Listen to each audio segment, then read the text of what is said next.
ecomedios.com. Seguinos en Twitter, @ecomedios1220.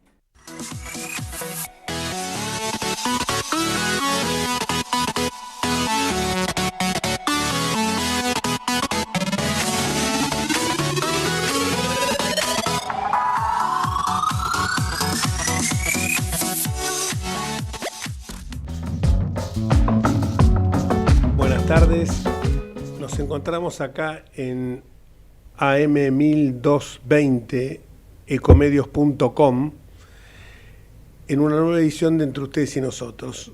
Vamos a tener un programa bastante variado porque vamos a tocar algunos temas como algo que nos parece sumamente preocupante, que es estos ataques al periodismo que se vienen dando sistemáticamente, y cuando decimos atacar al periodismo es atacar la savia misma de la democracia, es atacar la libertad de expresión, sin la cual el resto de las libertades pierden sustento. Es muy preocupante porque esto no es nuevo en el kirchnerismo ni tampoco en el peronismo. Recordemos cuando se clausuraron diarios en la época de Perón, La Nación y La Prensa concretamente, y recordemos también cuando a través de una malhadada ley se intentó cooptar totalmente a la prensa, la famosa ley de medios de comunicación que hablaba de pluralidad de voces.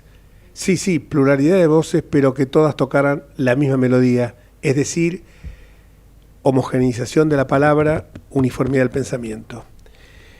El ataque perpetrado contra Clarín es de una enorme gravedad porque no puede ser escindido de un contexto de hostilidad hacia el periodismo independiente que en forma constante se promueve desde los más altos vértices del poder político. Recordemos que hace muy pocas horas hablaba Máximo Kirchner, Axel Kicillof, La Cámpora, el Instituto Patria, Cristina en definitiva, señalaban que los medios intoxicaban, algunos puede ser, como por ejemplo los que integran la cadena oficial de Cristóbal López, de Fabián de Sousa y C5N, entre otros. Y hablaban también de que era necesario una ley que no generara el odio. Esto del discurso del odio, la verdad que suena a conculcar la libertad de expresión. Nos vamos a explayar un poco más en este tema porque hace poco tiempo se sancionó una convención, se aprobó en diputados una convención, la Convención del Racismo, sobre racismo y sobre discriminación. Como fui uno de los que se opusieron, fuimos varios, por cierto, un centenar, entre los que nos opusimos, los que se abstuvieron o los que se ausentaron del recinto, el nombre del tratado genera sin dudas una impresión equívoca en muchos diputados que de buena fe lo votaron, porque nadie puede estar en su sano juicio a favor del racismo y la discriminación.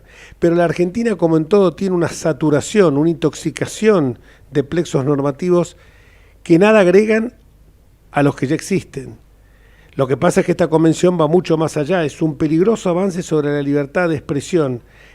En primer lugar, porque define a la intolerancia como todo acto o conjunto de actos o manifestaciones que expresan el irrespeto, rechazo o desprecio de la dignidad humana, convicciones o opiniones de los seres humanos por ser diferentes o contrarias. Esto llega a un punto tal que cualquier opinión, o sea, una simple manifestación de rechazo o de crítica o de una opinión que pueda no gustarle a otra persona, generaría la obligación del Estado no solo de sancionar esa manifestación, sino también el derecho de la persona cuya opinión fue cuestionada a reclamar una reparación. El concepto de intolerancia, prohibitivo de la crítica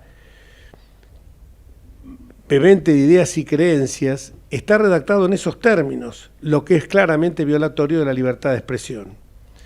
Esas críticas a veces pueden provocar la ofensa o el malestar de quienes sostienen las ideas o creencias rechazadas. Mala suerte para ellos. Ese es el precio de vivir en libertad. En un fallo luminoso, patitó, la Corte Suprema ha señalado que no, de la Nación, que no puede haber responsabilidad alguna por la crítica o la disidencia, aunque éstas sean expresadas en forma ardorosa. Toda sociedad plural y diversa necesita el debate democrático y es función de la Corte fundamentar, proteger, propiciar los consensos básicos para el funcionamiento de una sociedad en que se pueda convivir con tolerancia de opiniones diferentes. En las democracias avanzadas no solo se prohíbe la censura previa, sino que también, y así lo determina el Pacto de San José de Costa Rica, que el ejercicio de la libertad de expresión pueda generar consecuencias jurídicas. Habla en realidad no de consecuencias jurídicas, sino con un término mucho más amplio de responsabilidades ulteriores. Pero evidentemente esto, el único vallado que puede tener es cuando se está instalando la incitación a la violencia, cuando se incurre en lesiones al honor, pero si no cualquiera puede decir una opinión diversa, puede señalar el discurso del odio. Y este discurso del odio que tanto le gusta al gobierno, que son los primeros odiadores, recordemos el atril devastador de Cristina Fernández cuando era presidente de la República, recordemos el dedo ese permanentemente incriminatorio, recordemos cuando dijo en una oportunidad: a Dios hay que tenerle miedo y a mí también un poquito. Recordemos también cuando Capitanich rompió un diario, el diario Clarín concretamente, en público. Eso es incitación a la violencia. La idea de que cualquier opinión crítica contra el gobierno está inspirada en sentimientos de odio o que constituye una acción anti-argentina es el marco que propicia estas conductas irracionales. Yo no digo de que estos que colocaron la Molotov en el diario Clarín sean kirchneristas. Digo sí que están, evidentemente, cuando desde no hay una ejemplaridad dirigencial, cuando desde lo más alto del poder se instalan esos discursos, esto se torna sumamente peligroso y hay mentes que a lo mejor entienden como que es un visto bueno para cometer este tipo de acciones. Recordemos que aparte de la inacción del gobierno nacional ante las agresiones a las cuales están siendo sometidas permanentemente ciudadanos pacíficos y que atentan contra su derecho de propiedad, son estimuladas también, porque la inacción del gobierno, el no querer mandar fuerzas federales a Río Negro, Aníbal Fernández, es estimular también esto. Lo que estamos viviendo en la Patagonia, acá lo dijo en el programa claramente Miguel Ángel Tomo, un especialista en seguridad, en terrorismo internacional, alguien que de esto la conoce bien, señalaba que lo que está ocurriendo en el sur es un estado preanárquico. Y una vez se pregunta, ¿no entendieron el mensaje de las urnas cuál era? El mensaje de las urnas fue muy claro. La agenda de trabajo no era hablar con la letra E. La agenda de trabajo que nos impusieron los votantes era oponerse a la creación de nuevos impuestos, a la creación de más estructura burocrática en el Estado, a que termináramos con la suspensión de los desalojos. No es lo contrario de lo que se está haciendo ahora, como por ejemplo la sanción de una ley de envases, que después lo vamos a tratar, que realmente son esos los temas que no le preocupan a la gente. A la gente le preocupa otras cosas, una ley de alquileres que contemple los intereses de los desarrolladores inmobiliarios, de los inquilinos y de los propietarios. Le interesa que exista una ley de extinción del dominio de los bienes provenientes de ilícitos. Le interesa la exención del IVA a la canasta familiar, y la canasta básica alimentaria. Le interesa un programa de salud mental para niños, niñas y adolescentes. Le interesa que el Estado se ocupe de lo más esencial, que es resguardar la seguridad de las personas y sus bienes. Luego de que 2 de 3 argentinos le dijeron en las urnas al gobierno que debía rectificar su rumbo, el gobierno no entendió el mensaje. El gobierno sigue enfrascado en sus disputas internas y no alcanza a comprender que el 2023 está muy lejos y que la única carta de navegación que tenemos, a la que nos tenemos que aferrar, más aún en tiempos de crisis como estos, es la Constitución Federal. Por eso, cuando se habla incluso de como dijo recién Delía, sí, Delía, ¿se acuerdan? El que rompió públicamente la tobillera electrónica, en un desprecio absoluto, en un acto de anomia, un desprecio absoluto por la ley, dice que este atentado a Clarín fue un autoatentado. Un miserable solamente puede decir eso. Un autoatentado contra trabajadores que se desempeñan en la empresa periodística. Solo un canalla puede decir esto.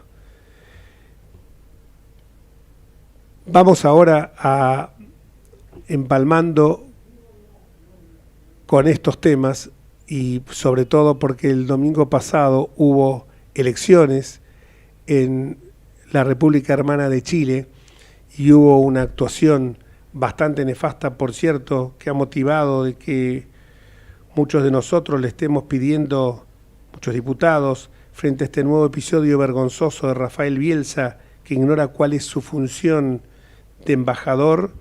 Hemos pedido que se lo remueva inmediatamente y hemos pedido que concurra el ministro de Relaciones Exteriores, el canciller, sí.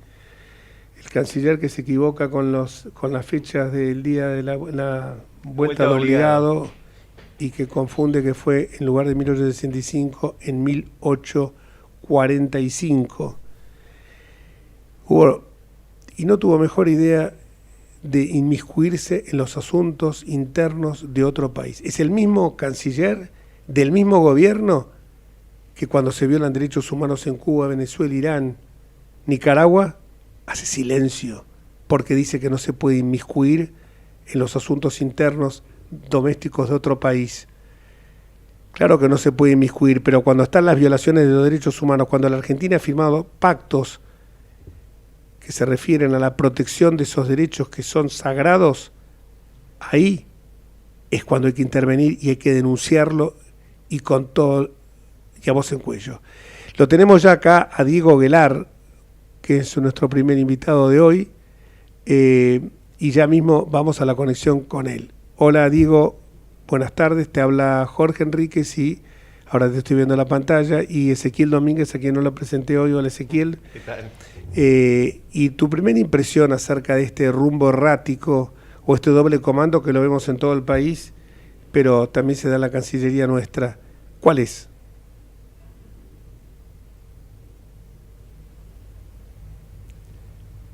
Estás muteado, Diego.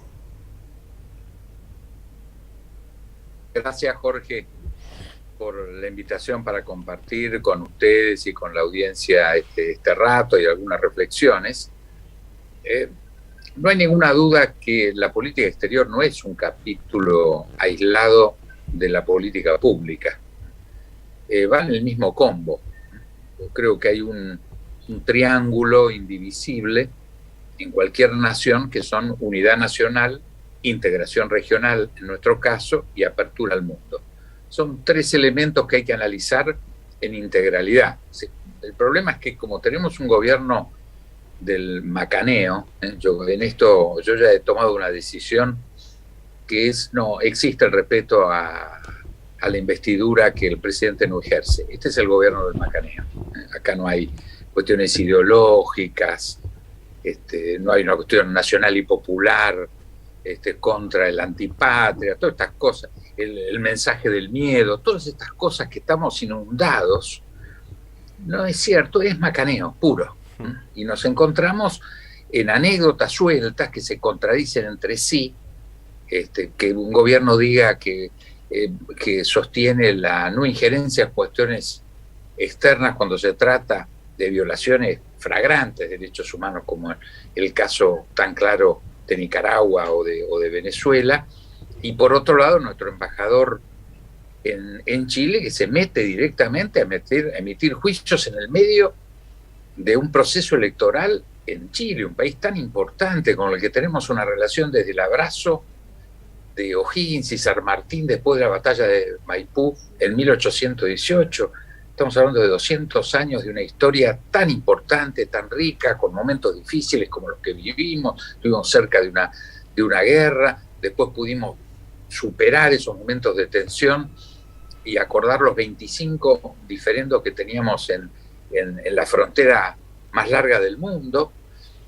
Y bueno, toda la riqueza. Sería muy largo enumerar todos los capítulos de la relación con Chile para que venga payaso, porque la verdad me parece un dato ridículo. Me llamó para decirme salvo bonito de todo, Rafael Bielsa, en el día de ayer, y yo le ratifiqué que es cierto que yo había pedido y había planteado que debía ser cesanteado inmediatamente, y dado que el gobierno no tiene la reacción para cesantearlo, convocarlo inmediatamente a la República y sacarlo de Santiago, que él debía renunciar, porque él ya estaba totalmente desautorizado como embajador. Nadie le iba a contestar el teléfono, el Senado, la Cancillería chilena, el propio candidato que está en puja con el que él criticó severamente, Boric, de la izquierda, cuestionó sus declaraciones. O sea, no hay ninguna duda que ya no tenemos embajador en Chile, no importa lo que él se autoatribuya de su historia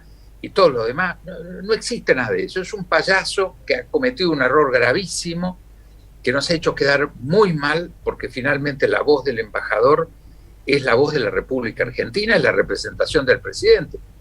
El otro payaso, que es nuestro canciller, encima llama al canciller chileno a decir que las declaraciones del embajador argentino no representan al gobierno argentino. Hay una sola forma que eso sea así, es decir, cesanteándolo. O sea, si el embajador sigue siendo embajador, por lo tanto, hay ratificación de sus declaraciones. ¿Cómo le vamos a dar a eso una interpretación política, ideológica? La vamos a comparar con los grandes enfrentamientos históricos de grandes líderes de Argentina que lucharon y dieron su vida muchas veces, y a veces con pasión y con error. Esto no puede, no podemos comparar a esto con Lavalle y Dorrego, por ejemplo. No, por favor, tengamos un poco, o al general Valle y al general Aramburu. La Argentina ha sufrido, como todas las naciones, pasiones, enfrentamientos, equívocos extraordinarios. Esto no tiene esa dimensión. Yo creo que en esto tenemos que superar esta etapa por vía de la unidad nacional. Creo que hay que construir de cara al 2023 un gobierno de gran unidad nacional, que salvo minorías extremas, que por supuesto siempre las hay en todo país, pero estoy seguro que el próximo gobierno puede aspirar a tener 65-70% de apoyo, amplias mayorías parlamentarias, para hacer todos los cambios que tenemos que hacer en unidad nacional, no en un debate de facciones. Eso seguro, ya sabemos que nos sirve. Hace 50 años que vivimos de un péndulo de un lado para otro, y el resultado es que tenemos menos Producto Bruto Neto que el que teníamos en 1972. Por supuesto que esto no lo podemos repetir, especialmente aquellos que venimos de una larga experiencia, en mi caso 50 años de experiencia política, lleno de errores. El listado de errores que tengo que reconocer autocríticamente es enorme, pero prefiero ponerme colorado y reconocerlos y plantear, señores, si hay algo que tenemos que aprender del pasado, los errores que hemos cometido. Entonces, toda esta payasada que hoy vemos hay que ponerlo en el campo de la payasada. No es la patria y la antipatria, es la payasada. Y en esto tenemos que convocar a muchos que hoy todavía no están en Juntos para el Cambio, no para que para que participen en Juntos para el Cambio, sino para armar un enorme frente que constituiría una enorme mayoría. Tomemos los que hoy constituimos Juntos para el Cambio y eso sumémosle al cordobesismo, al Movimiento Popular Neuquino, a Juntos por Río Negro. Hay los socialistas santafesinos, los libertarios que han hecho una gran elección en la capital federal. No hay ninguna duda que podemos tener diferencias, si las tenemos, pero hay cosas en las que tenemos que unificarnos, tenemos que tener la grandeza de poner a la patria por encima de nuestras diferencias y constituir esa gran nación que debemos ser y que desgraciadamente no somos por esta incapacidad de alinear los planetas con 3 o 4 objetivos nacionales que tenemos imperiosamente que cumplir. Yo te anoté algunas cosas que vos señalaste, algunos temas. Primero, el tema que pudiste haber tenido errores como todo ser humano, pero que en la balanza son muchísimos más los aciertos que los errores. Y no lo digo yo desde el afecto, sino que lo dice la gente desde el raciocinio.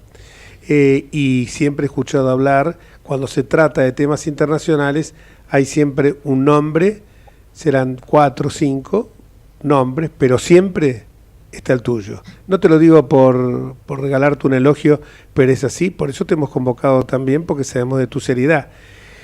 Estamos en presencia de lo que fue Rafael Bielsa siempre, un pavo real. Y cuando vos hablás de esto, de ensanchar este amplio campo republicano, que creo que fuiste uno de los primeros que tiró este puntapié en sentido metafórico de la palabra, y después te siguieron otros muchos, como por ejemplo, hoy alguien que para mí ha sido esencial en aquella remontada que tuvo Mauricio Macri hace 2 años, del 32 al 41%, Valle Popella, que fue uno de sus artífices, Miguel Ángel Pichetto. Y creo que es muy lindo esto que está diciendo vos de ampliarlo con los rionegrinos, con los neuquinos, y tratar de evitar esas rencillas, porque yo recorrí mucho el país con Patricia Bullrich, yendo a recorrer las provincias por esa famosa marcha de los 5 senadores, que logramos quebrar la hegemonía que tenía desde 1973 el peronismo en el Senado, y yo advertía en la gente ese fervor. Mirá, banderas radicales y banderas peronistas en un acto en Tilcara, era impensable. Se cantó el himno con Gerardo Morales, gobernador, se cantó el himno, la marcha radical y la marcha peronista. Entonces yo creo que hay un espacio republicano que comparte nuestros mismos valores, que creo que esta hora es la que nos impone dejar de lado rencillas personales. ¿Quién va de presidente? ¿Quién no va de presidente de la Cámara de Diputados? ¿Quién de los bloques? Todas esas cuestiones me parece que pasan a ser secundarios, porque hay un pueblo que está sufriendo y un pueblo que encima ve estas payasadas, porque esto que hemos hecho con Chile es una vergüenza, pero esto es reiterado. En Raimundi dicen un lado una cosa y después va el gobierno y lo desmiente, pero lo que vos decís, la desmentida en el ámbito internacional, es llamar al embajador, decirle que venga al país a dar explicaciones, y si las mismas no son satisfactorias, removerlo. Pero vos tiraste una frase, unidad nacional.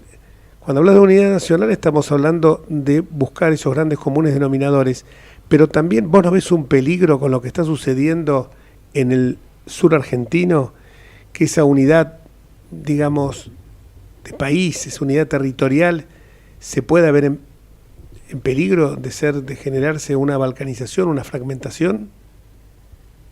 No, te soy sincero, yo creo que no.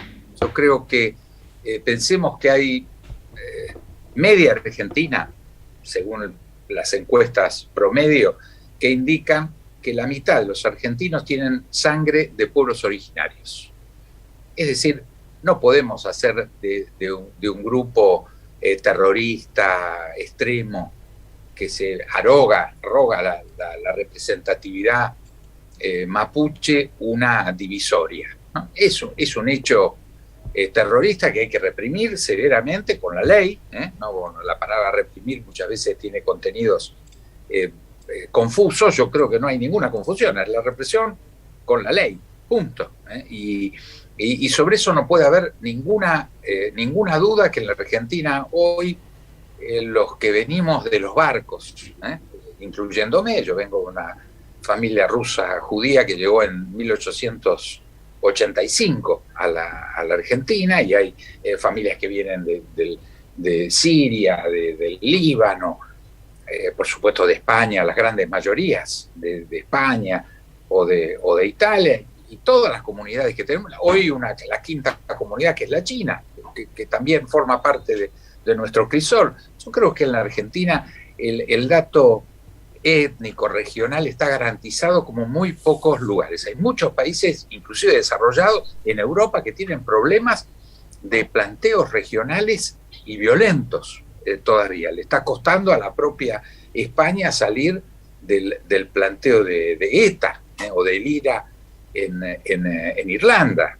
O sea, hay grupos realmente todavía violentos, separatistas, en lugares con una madurez y con una historia tan importante, y no lo han podido superar. Yo creo que la Argentina no tenemos ese problema. Yo creo que el tema de la unidad está garantizado. Comparemos cuando siempre tenemos el cuco Venezuela, que es una daga, un puñal que tenemos clavado, por supuesto, porque hablar de Venezuela es hablar de nosotros mismos. No estamos hablando de un país extranjero, estamos hablando del país de Bolívar. Es hablar de nosotros mismos. Pero cuando vemos la última elección y vemos que entre el ausentismo electoral y las divisiones de la oposición, con 18% del padrón, gana Maduro y sus secuaces en 20 de las 23 provincias en Venezuela. Y bueno, este es el costo. Por eso tenemos que valorar extraordinariamente lo que hacemos, y yo sé que con Jorge, que nos vemos mucho, y muchas veces desarrollamos la autocrítica respecto de nuestro propio espacio, y creo que eso es muy bueno, y hay que seguirlo haciendo, porque eso nos perfecciona. Tener la libertad de debatir y de criticar es algo muy rico, y lo tenemos que seguir haciendo, porque la realidad es que lo hacemos muy intensamente, y sin embargo hemos logrado un dato de unidad después de una derrota, y esto es un éxito extraordinario. Yo creo que en esto tenemos que celebrarlo como argentinos y como integrantes de un frente electoral muy sometido además a haber recibido muchas agresiones e intenciones de dividirnos. Eso no ocurrió. Estas caracterizaciones de halcones y palomas, que a mí me parece ornitológica, pero no tiene ningún tipo de importancia. La realidad es que estamos juntos, y no solamente juntos, sino que ampliándonos, y con la vocación de seguir ampliándonos. Y yo creo que esto es extraordinario, porque miremos lo que pasa, desgraciadamente, en Perú, otro país hermano, donde el actual presidente, con 12% de fuerza política propia, logró ser presidente. Bueno, y ahí están en una situación de atomización política que es muy negativa. O sea, yo creo que el dato de la no atomización, de la unidad nacional, de la unidad de frentes, incluyendo al frente de gobierno, ¿no? O sea, un país que tiene dos frentes, uno en el gobierno y uno en la oposición, que representan el 95% del electorado, con una participación que es enorme, porque cuando yo veo publicado que 72% de participación en una elección nacional es un porcentaje bajo, es uno de los 6 más altos del mundo. Es extraordinario el nivel de participación política en la Argentina. En un país donde el voto, si bien es obligatorio, es lírico, porque no hay ningún tipo de sanción si no vas a votar, ¿no?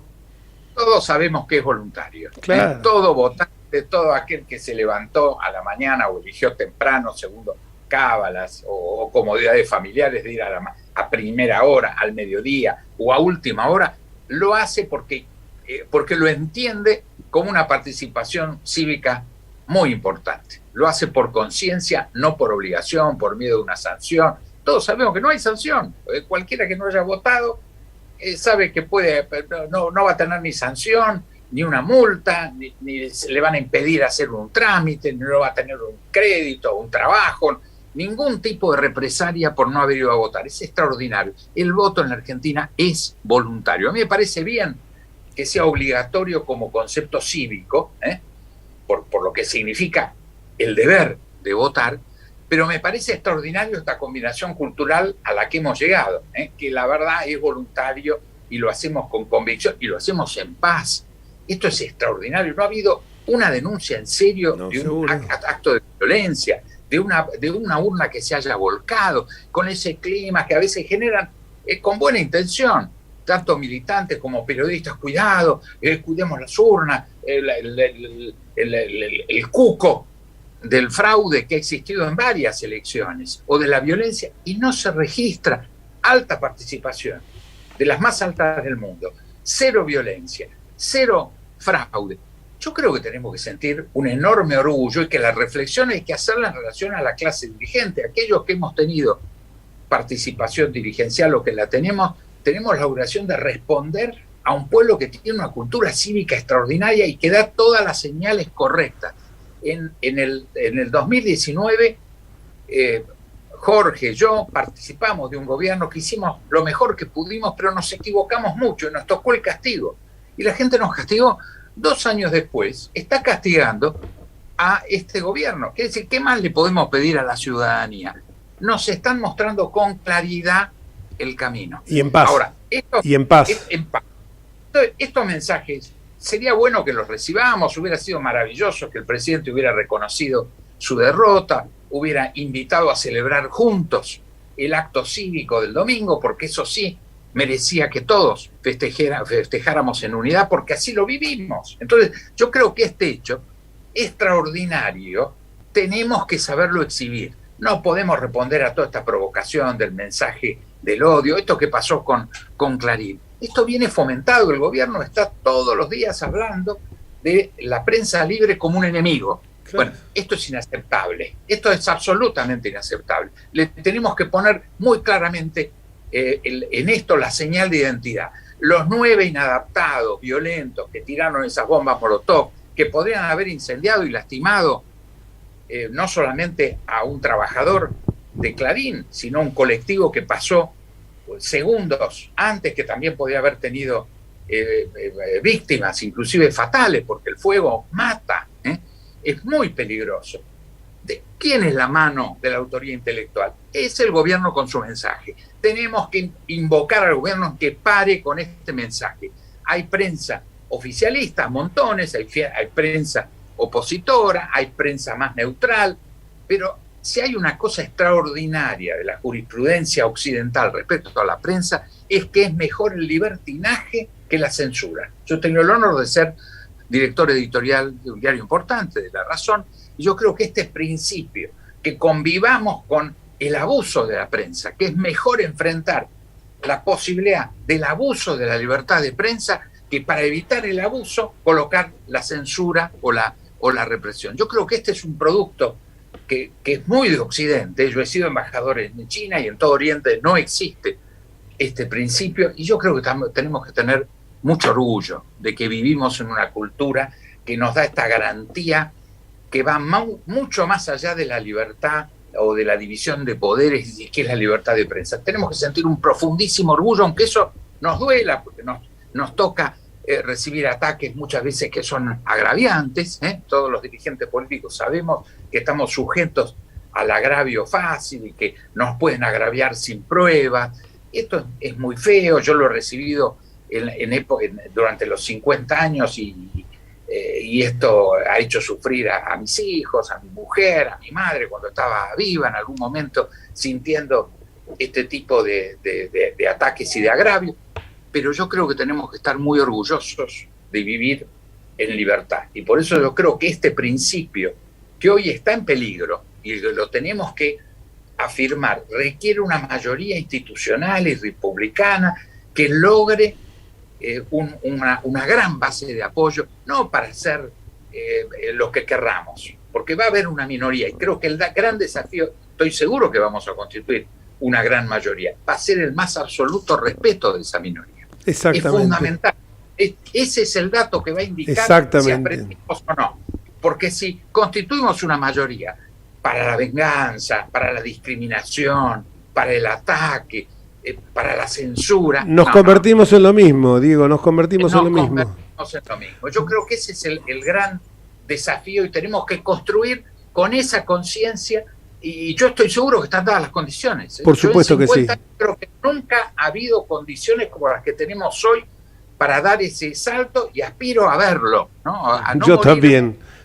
Sin ver efectivamente una Argentina que todo esto que lo tenemos potencialmente, estamos ahí, lo estamos arañando, lo podamos celebrar todos juntos en la Plaza de Mayo, en la Plaza de la República, en el Obelisco, pero como argentinos diciendo, señores, tenemos esa gran nación que nos merecemos y que podemos construir muy rápidamente. Bueno, Diego, me encantó haberte escuchado. A todos nosotros acá en el estudio están todos con la boca abierta. Muchísimas gracias y nos volveremos a ver pronto porque ha sido un gusto charlar contigo. Muchas gracias. Y a disposición de todos ustedes. Adiós. Abrazo, Diego.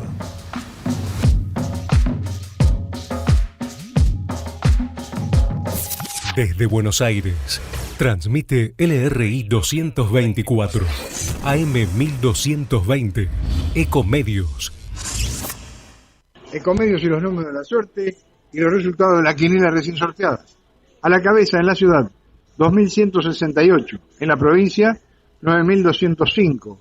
En Córdoba, 0.439. En Santa Fe, 3.631. En Montevideo, a las 3 de la tarde, 0.762. Y en Entre Ríos, 3.983. Fueron los números de la suerte por Ecomedios AM 1220. Volvemos después de la última, 21:30. Somos la radio, somos tu voz, vamos con Eco, siempre la verdad y la mejor información. El mejor gimnasio te espera, elegí las clases que quieras. En Unfit vamos a cuidarte, en Unfit venimos a encontrarte. Informate en ecomedios.com. Seguinos en Facebook, Ecomedios Live.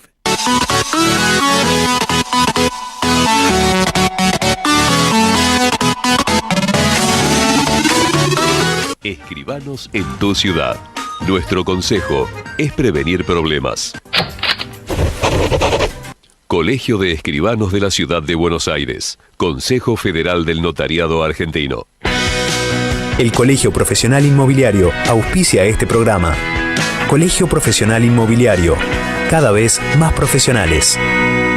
¿Conocéis los planes de salud de Andar, la obra social de los viajantes vendedores? Planes para empleados en relación de dependencia, monotributistas y particulares. Solicita un asesor comercial al 0810-345-0184.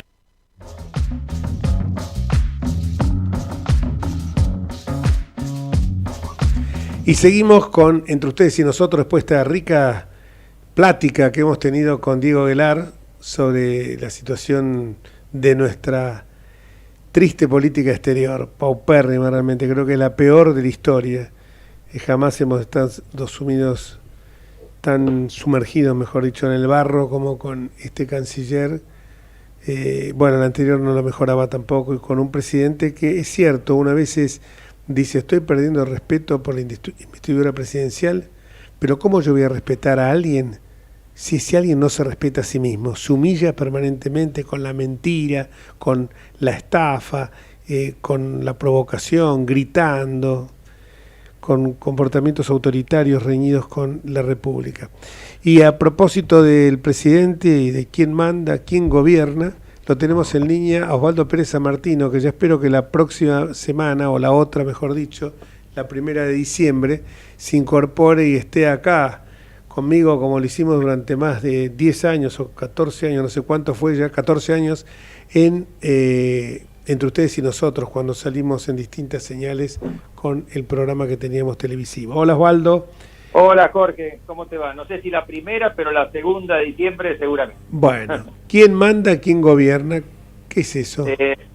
Sí, es algo que quizás se relaciona, yo no los escuché, con lo que vos hablaste con Diego Aguilar, seguramente, porque una de las preguntas fundamentales de la teoría política que tiene que ver con el poder siempre es, bueno, ¿quién manda, no? Y eso es aplicable a la política y a cualquier organización. Debe estar claro quién manda, y puede ser una persona, puede ser un conjunto, puede ser colegiado, puede haber división de competencias, pero eso tiene que estar claro, porque si no, el rumbo que va a tener esa organización, y sobre todo lo que es más preocupante cuando es un Estado, va a ser anárquico, va a ser caótico, y no puede nunca terminar bien. Todos recordamos cómo se inició este particular esquema de gobierno, con aquel tuit, ¿no?, de 2019 de Cristina Kirchner, en que ella ungió como candidato a presidente a Alberto Fernández y se designó a ella como vicepresidente, algo ya era curiosísimo entonces, y bueno, despertó enseguida comentarios. Nosotros mismos recuerdo que hicimos mención en Twitter al ejemplo de Cámpora, ¿no? Cuando Perón lo designa, porque Perón... Cámpora al gobierno, Perón al poder. Exactamente, ese lema.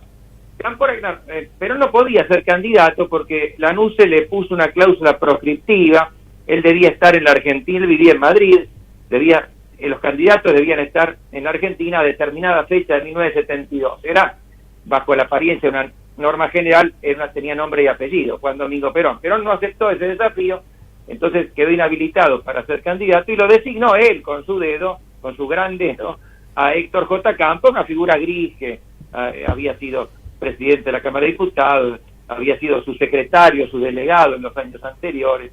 Pero, a ver, como vos recordabas el lema de la campaña, Cámpora al gobierno, Perón al poder, eso no engañaba a nadie, ya lo decían desde el vamos.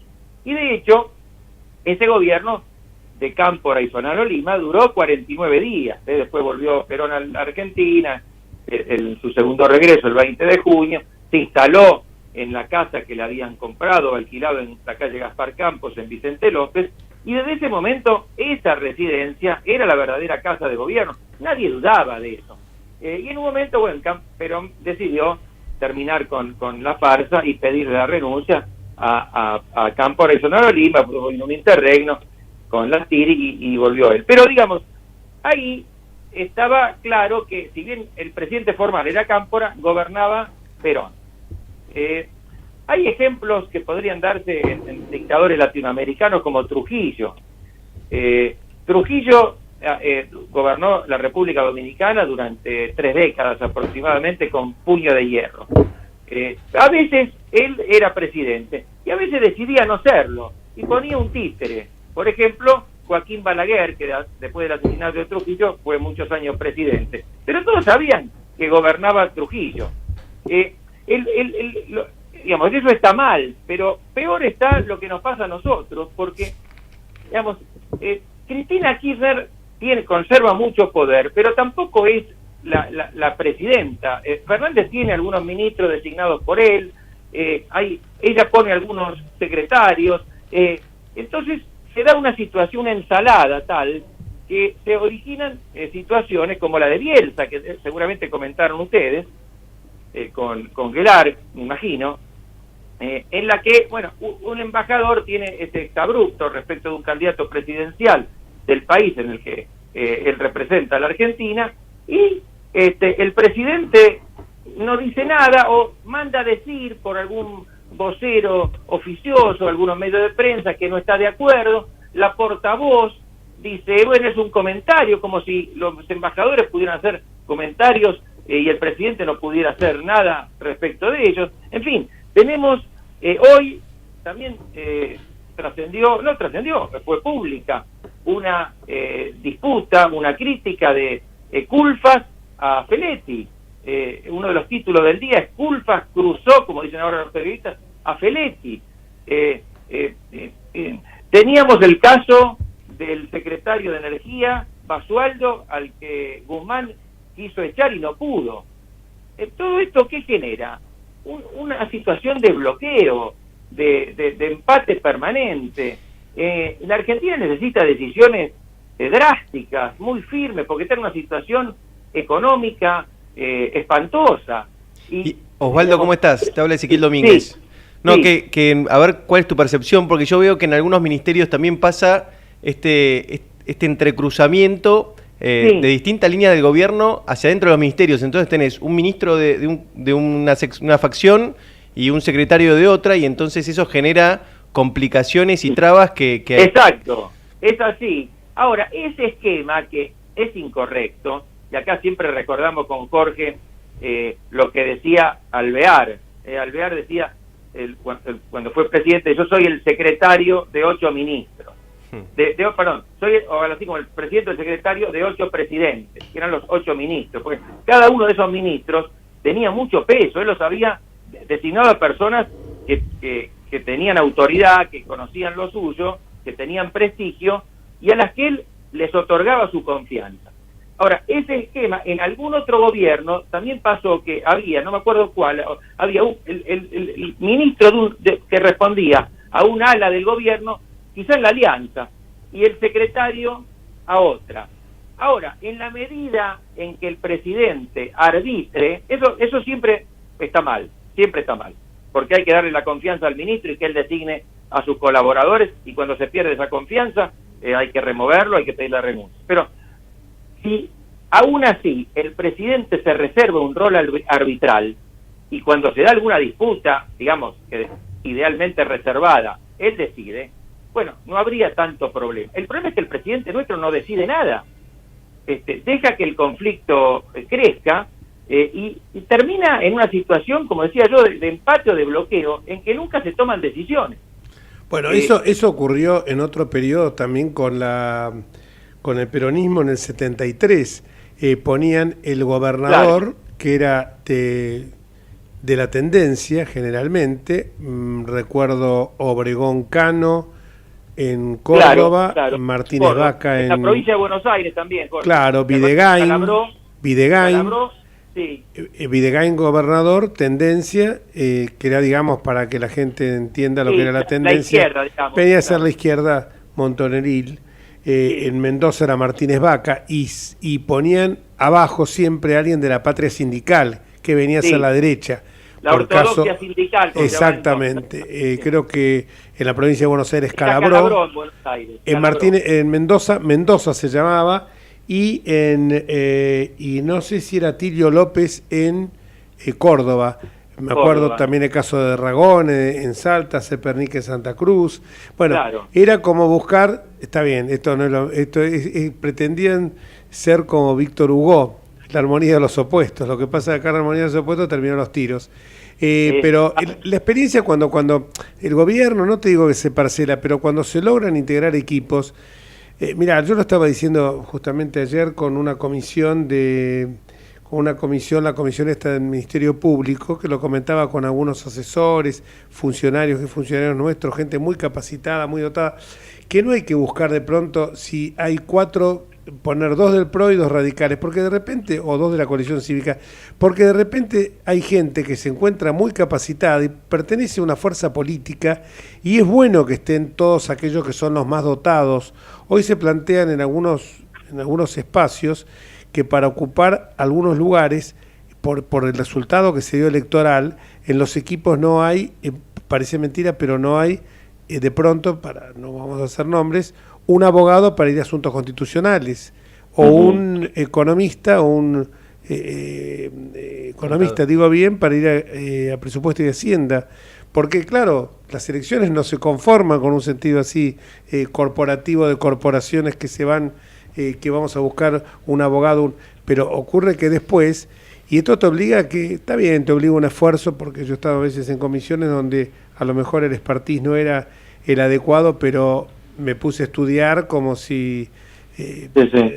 porque vos no podés saber de todo, de ginecólogo a astronauta no existe eso, así que pero creo que el parcelamiento es tremendamente dañino, sobre todo cuando existen órdenes que se dan tan marcadas por parte de la vicepresidenta, el caso de Basualdo, que vos lo pusiste. Basualdo era el de... Basualdo, el de Energía. El subsecretario de Energía. Un caso tan... ¿no? Es un caso tan marcado, que vos decís, no lo puede echar el presidente de la República. Entonces, ¿qué respeto? Peor, porque imagínate que él hubiera querido, en forma reservada, bueno, maneja la cosa, pero y fracasa. Pero acá él manifestó su decisión de echarlo y no pudo, entonces tendría que haber renunciado él. Es una cosa increíble que permanezca, porque perdió toda autoridad. Y así pasa en muchos casos. Distinto es cuando es un sistema parlamentario y hay un gobierno de coalición de distintos partidos, como pasa a veces en Europa. Bueno, puede ser, se le da una cartera, un ministerio a uno, y en definitiva el gabinete es colegiado, pero surge, hay más negociación interna, pero surge en definitiva una decisión y un rumbo. Acá lo que no tenemos es eso, no sabemos cuál es la postura argentina ahora respecto de lo que pasó en Chile. Solamente trascendidos, no se lo desmiente oficialmente, se lo mantiene en el cargo pese a lo que hizo Bielsa, que es inconcebible. Entonces, ¿cómo en los temas, si que no es, es grave, pero hay temas más importantes como los económicos, la negociación con el Fondo Monetario, por ejemplo, que es crucial? ¿Cuál es la decisión? ¿Qué orientación se va a seguir? Y si no lo deciden, si no lo tienen en claro ellos, ¿cómo van a a dialogar y a tratar de negociar con la oposición. Primero, aclaren cuál es la postura que tienen ustedes. Te hago una consulta, Osvaldo. Sí. Después de las elecciones, ¿pensás que puede haber algún cambio en la composición de fuerzas del gobierno que dé paso a alguna figura en pos de otra? Mirá, yo digamos, tenía muchas dudas, incertidumbre, un misterio. ¿Qué va a pasar el día después de las elecciones? Y hasta ahora no pasó nada, ¿no? O sea, pasa que sigue todo igual, sigue la indecisión, por un lado se manda a decir que están muy interesados en un acuerdo con el fondo, pero por otro lado el presidente sigue diciendo, tiene un discurso kirchnerista, él dirá lo hago para la tribuna, pero son 2 años y pico de hablar para la tribuna, se lo van a terminar creyendo. Pero ¿sabés lo que pasa? Vos no podés, hoy en día, con las autopistas informáticas, con las redes sociales, vos no podés decir acá ir a Estados Unidos, porque te va a pasar lo que le pasó en el G20, que la gente es un ser insignificante, es un ser al cual nadie le cree, porque saben de que la que maneja esto es Cristina, y a Cristina tampoco nadie le cree, porque Cristina un día dice blanco, otro dice negro. Este es el tema. Claro, pero yo lo que trataba de decir con este pequeño comentario es que si bien el rumbo que le imprimiría a Cristina para mí y para nosotros sería nefasto, por lo menos sería alguno. En esta situación hay una incertidumbre total y yo no sé cuánto más puede permanecer. Vos viste cómo sigue subiendo el riesgo país, sigue subiendo el dólar blue. ¿Cuánto más va a durar esta situación? Me preguntabas, Ezequiel, si yo vislumbraba cambio de nombres. No te puedo contestar porque yo hubiera pensado que sí, que iba a haber rápidamente un cambio de gabinete, pero se sigue demorando. ¿Y cuál sería el sentido de ese cambio? ¿Tomaría finalmente las riendas Fernández con el apoyo de algunos gobernadores? Él amaga siempre con que va a hacerlo, pero aparentemente nunca se atreve y el tiempo pasa. ¿Cuándo lo va a hacer? Yo creo, mirá, si me preguntás, creo que no, que ya se ha resignado a no hacerlo. Yo estaba seguro que iban a, porque ¿sabes lo que pasa? La noche de la derrota, cuando no le reconocen la derrota, es porque revelan que no se equivocaron, o sea, no están reconociendo ningún error que hayan cometido, o sea, va a seguir con la obstinación. Acuérdate que cuando nosotros perdimos, cambiamos automáticamente de ministro de Economía. Sí. Y no era, lo que pasa es que, como digo siempre, yo necio no es el que se equivoca, sino que persiste en el error. Ahora lo que hablábamos recién, estamos trabajando gestión de neumáticos en desuso, sanción de una nueva ley de envases que es generar una caja, acá tengo los montos, de 300.000 millones de pesos al año para la Cámpora, porque la va a manejar Cabandier en forma discrecional. Consagramos lo que era una necesidad en una virtud, que es el ejército de recicladores, cuando esos cartoneros tendrían que estar en un lugar con todas las garantías necesarias de algo que surgió marginalmente se lo regulariza. Exactamente, claro. Entonces vos ves que esto es yo creo que no tienen plan, no saben para dónde ir. Yo creo que todas estas cosas, aparte, estas cosas le vienen bárbaro, porque la disputa entre Abel Carreras y Aníbal Fernández en cuanto a mandar las fuerzas de seguridad. ¿Sabes la sensación que me da? ¿Sabes la sensación que me da? Que se están tirando un tiro en el pie. ¿Sabes qué sensación me da? Que como en el mayo francés, cuanto peor, mejor. Pero ellos son gobierno, no son oposición. Pero les encanta estar en los dos lados del mostrador, como Pérsico, que de un lado pide planes sociales y del otro lado del mostrador como funcionario lo otorga. Sí.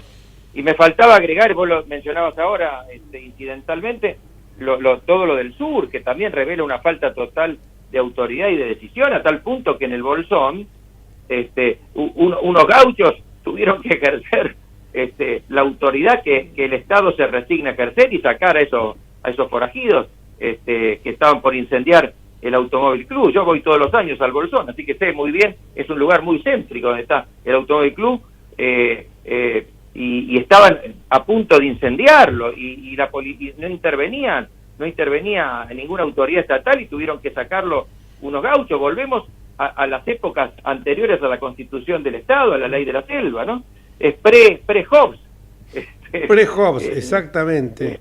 Pero lo primero que la esencia del Estado, después podemos discutir montones de cosas, es el monopolio de la fuerza pública. No puede resignarse a ejercer el orden. Perdón, Jorge, te interrumpí. No, exactamente eso, lo del monopolio de la fuerza pública. Seguí con eso que me parece muy...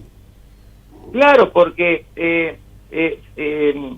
ellos creen, no sé qué creen, porque son estos mapuches o pseudo mapuches, no son tantos en la Argentina, y se los podría controlar con un ejercicio de la fuerza razonable, legal, por supuesto, pero si se lo deja actuar, van a seguir, ellos van a pensar que tienen una impunidad y los alienta a seguir con estas usurpaciones, con estas quemas.